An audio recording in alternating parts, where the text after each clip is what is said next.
ესეც გალათას კოშკი.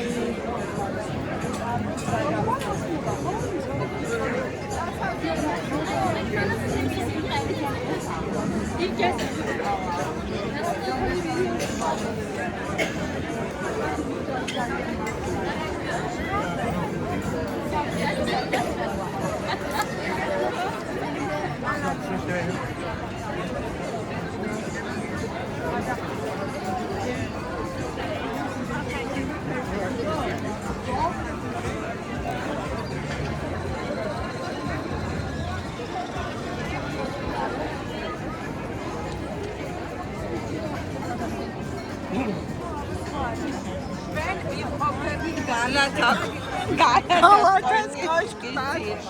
ეხლა არის სათვალთვალო კოშკს. სამხედრო დანიშნულების კოშკს. დენუელების დროინდელია სოფო. კიდე? და კიდევ ერთ პერიოდი სატუსაღოც იყო. სატუსაღოც იყო? აი ეგ არ ვიცი. მონღოლების დრო. ეხლა რა დანიშნულება აქვს? მხოლოდ და მხოლოდ მუზეუმი და ეხლა ტურისტული დანიშნულება. მშვენია.